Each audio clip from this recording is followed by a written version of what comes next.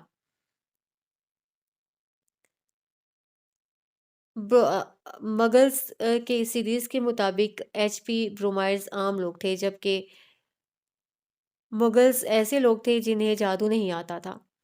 دونوں کے موبائل کا وال پیپر ایک ہی پیغام دیتا تھا کہ عام لوگوں ہمارے فون کو مت چھوؤ۔ وہ کتنی ہی دیر بارش میں بیٹھا بھیگتا اور ہنستا رہا تھا۔ اسے یقین نہیں آ رہا تھا کہ دنیا میں کوئی تھا جو اس کے جیسا سوچتا تھا۔ اور کون کہہ سکتا تھا کہ وہ دو لوگ ایک جیسے نہیں تھے؟ کون کہہ سکتا تھا کہ وہ دونوں سلفائڈ نہیں تھے؟ اور کون کہہ سکتا تھا کہ وہ دونوں جادوگر نہیں تھے؟ کون کہہ سکتا تھا؟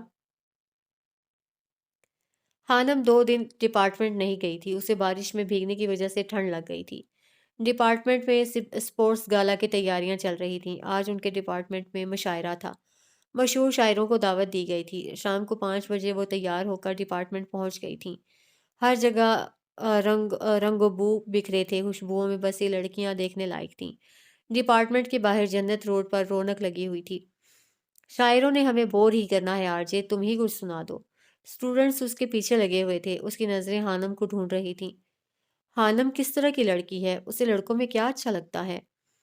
وہ چاہتی تھی کہ کوئی لڑکا بارش میں اس کے لیے گنگنائے۔ آرجے کچھ دن پہلے عثمان ملک اور مہرو کی باتیں سن چکا تھا۔ یقیناً اب وہ اس کی یہ شام خراب کرنے والا تھا۔ اچانک اس کی نظر کیفے کے پاس درختوں کے نیچے کھڑی خانم پر پڑی تھی۔ وہ خباثت سے مسکرایا تھا۔ گٹار تھامنے کے بعد اب وہ گنگنانا شروع ہو گیا تھا۔ اسٹوڈنٹس خاموش ہو چکے تھے۔ مہرو کے ساتھ باتیں کرتی خانم گٹار کی آواز پر چونکی تھی۔ کرسیوں، درختوں اور پودوں پر بھی روشنی کی سجاوٹ کی گئی تھی۔ یہ پورا ہفتہ بارشیں تھیں اور اس وقت بھی ٹھنڈی ہوائیں ہڈیوں میں گھسی جا رہی تھیں۔ خانم نے پلٹ کر آرجے کی طرف دیکھا تھا۔ کیا جانے تو میرے ارادے، لے جاؤں گا سانسیں چرا کے۔ وہ گٹار تھامے گنگناتا اس کی طرف بڑھ رہا تھا۔ خانم حیرت سے گنگ منہ کھولے اسے دیکھ رہی تھی۔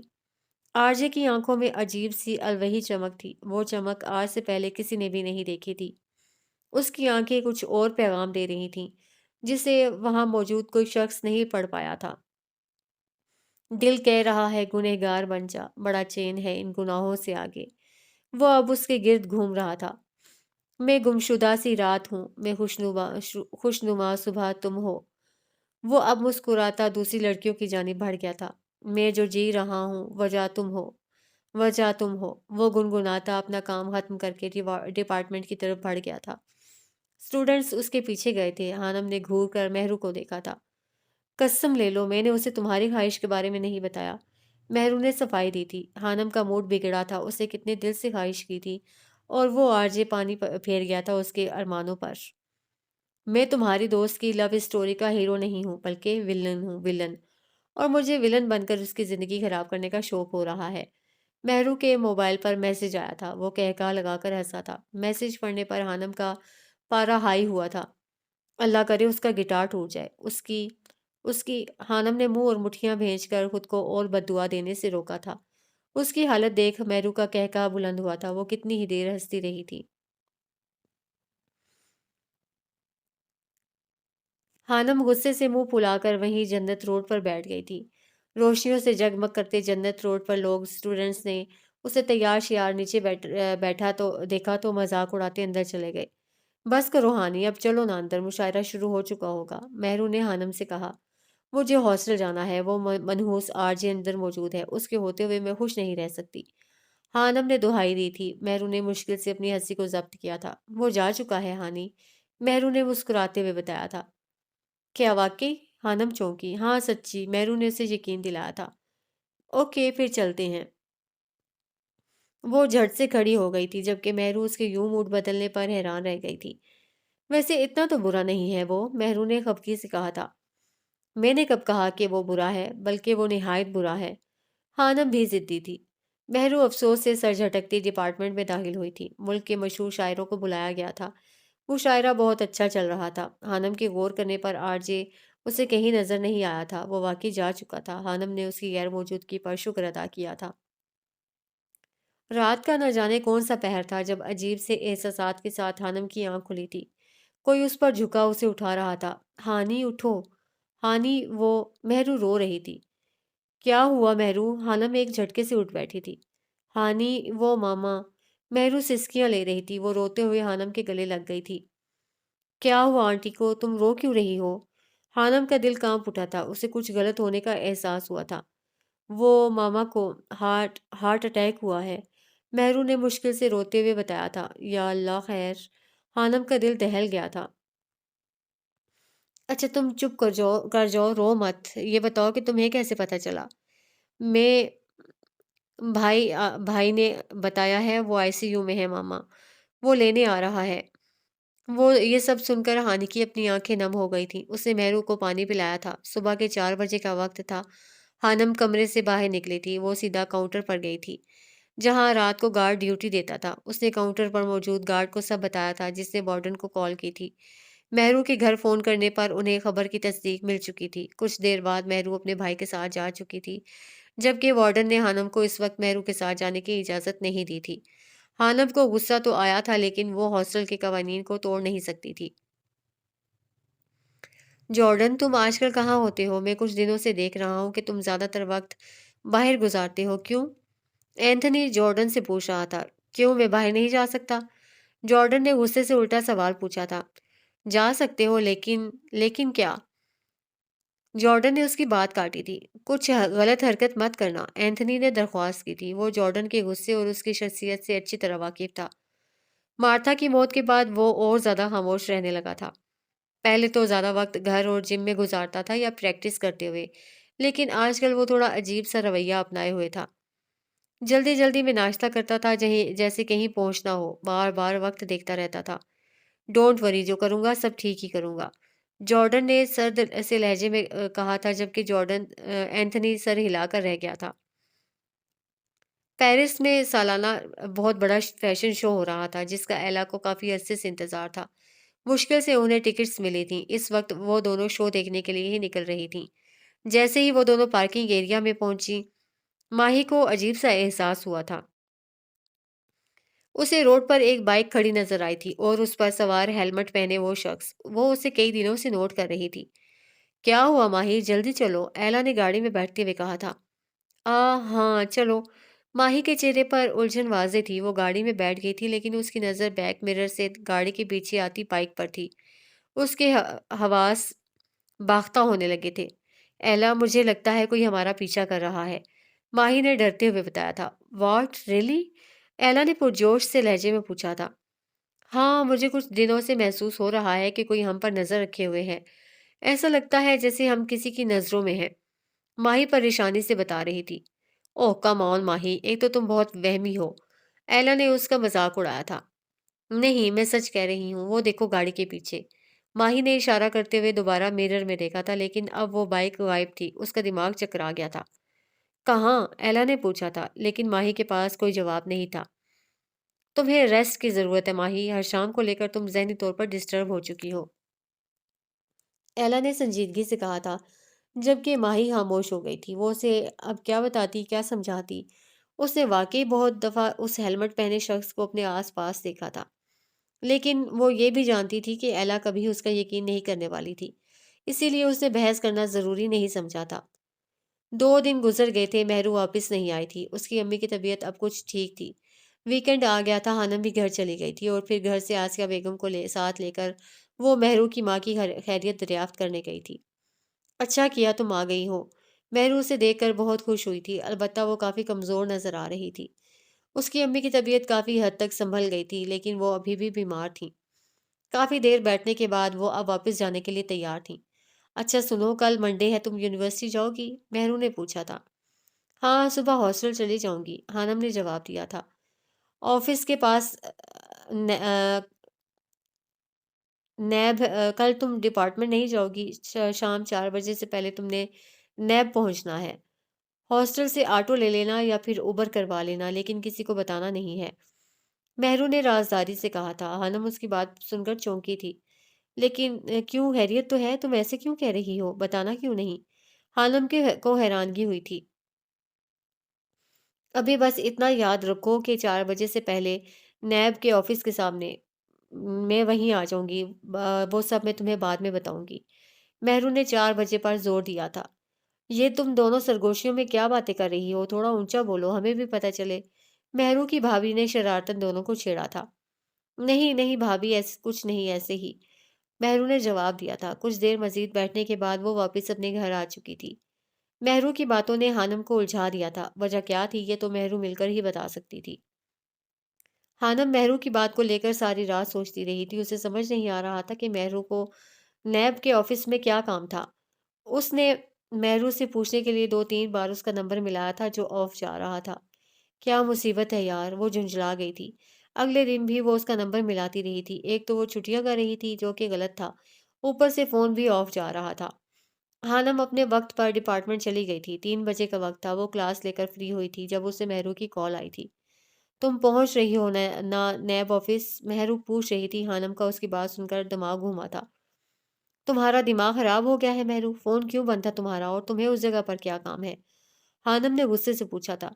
پلیز جلدی آؤ، میں ادھر ہی جا رہی ہوں، مہرو کہہ کر فون بند کر چکی تھی، جبکہ ہانم سر تھام کر رہ گئی تھی۔ اسے سمجھ نہیں آ رہا تھا کہ وہ کیا کرے۔ کسی کو بھی بنا بتائے یوں کلاس چھوڑ کر اس کی بتائی جگہ پر پہنچنا ہانم کے لیے بہت عجیب تھا۔ کہیں مہرو کسی مصیبت میں تو نہیں؟ اچانک اس کے ذہن میں خیال آیا تھا اور بلاخر وہ ہمت کر کے یونیورسٹی سے باہر نکل آئی تھی۔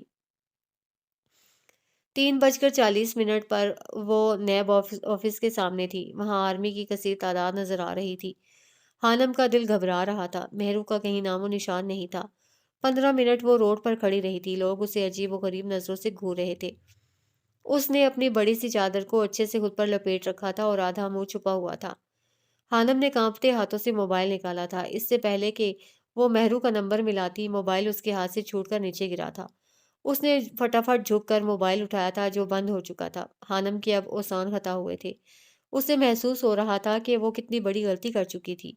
4:30 ہو گئے تھے لیکن مہرو نہیں آئی تھی۔ شام کا اندھیرا پھیل چکا تھا۔ موسم ابر آلود ہو رہا تھا اور اس کا دل دھک دھک کر رہا تھا۔ اسے سمجھ نہیں آ رہا تھا کہ وہ کیا کرے۔ بار بار کوشش کرنے پر بھی اس کا موبائل آن نہیں ہوا تھا۔ اس جگہ پر وہ آٹو میں آ گئی تھی لیکن اب واپس جانے کی سمجھ نہیں آ رہی تھی۔ گاڑیاں، لوگ اور ہر طرف پھیلا شور اسے پاگل کر رہا تھا۔ وہ ہمیشہ کالج سے گھر اور گھر سے کالج سے اکیلے ہی گئی تھی۔ لاہور میں رہنے کے باوجود اس نے دوسروں کی طرح لاہور پورا نہیں دیکھا تھا۔ جیسے ہی 5 بجے تھے ہانم کی آنکھیں نم ہونا شروع ہو گئی تھیں۔ اندھیرا پھیل چکا تھا۔ مہرو نہیں آئی تھی۔ وہ اسے کال بھی نہیں کر سکتی تھی۔ اس وقت سچویشن ایسی تھی کہ ہانم کا دماغ کام نہیں کر رہا تھا۔ اس نے دل سے دعا کی کہ اللہ اس کی مدد کرے، اور پھر کچھ دیر بعد ایک گاڑی اس کے سامنے رکی تھی۔ تم یہاں کیا کر رہی ہو؟ آرجے نے گاڑی کا شیشہ نیچے کرتے ہوئے پوچھا تھا۔ ہانم اپنے سامنے آرجے کو دیکھ کر عجیب سی کیفیت میں مبتلا ہو گئی تھی۔ پہلی بار اسے آرجے کو دیکھ کر اچھا لگا تھا۔ وہ اس وقت اس کے لیے ایک مسیحا بن کر آیا تھا۔ وہ وہ میں ہانم کے الفاظ ساتھ نہیں دے رہے تھے۔ گاڑی میں بیٹھو۔ اس کا انداز حکمیہ تھا۔ بنا کوئی کچھ سوچے سمجھے ہانم دوسری طرف کا دروازہ کھول کر گاڑی میں بیٹھ گئی تھی۔ کچھ دیر گاڑی میں خاموشی چھائی رہی تھی۔ ہانم کی آنکھیں چھلکنے کو تیار تھیں۔ کسی کا انتظار کر رہی ہو؟ آرجے نے نارمل سے لہجے میں پوچھا تھا۔ مجھے ہاسٹل جانا ہے، ہانم نے خود پر قابو پاتے ہوئے کہا تھا، البتہ اس کی آواز رند گئی تھی۔ اوکے، آرجے نے گاڑی کا رخ کیمپس کی طرف موڑ دیا تھا۔ تم نے بتایا نہیں یہاں کیا کر رہی تھی؟ چند منٹ کی خاموشی کے بعد آرجے نے دوبارہ پوچھا تھا، جبکہ ہانم اپنے آنسو ضبط کرنے کی کوشش کر رہی تھی۔ کیا ہوتا اگر آرجے وہاں نہ آتا؟ یہ سوچ کر ہی اس کی جان ہوا ہونے لگی تھی۔ اسے مہرو پر انتہا کا غصہ آ رہا تھا اور اس سے بھی زیادہ خود پر، جو بے وقوفوں کی طرح وہاں چلی آئی تھی۔ ہانم نے آرجے کی بات کا کوئی جواب نہیں دیا تھا۔ آرجے کو اس کی خاموشی چڑھا رہی تھی۔ اس نے گاڑی میں میوزک لگا دیا تھا۔ پلیز اسے بند کر دو، ہانم نے التجا کی تھی۔ اس کا سر درد سے پھٹ رہا تھا۔ اور گاڑی تیز چلاؤ، مجھے جلدی ہاسٹل پہنچنا ہے۔ اسے پریشانی ہو رہی تھی کہ اگر وہ مقررہ وقت تک ہاسٹل نہ پہنچی اور لیٹ ہو گئی تو وارڈن اسے نہیں بخشے گی۔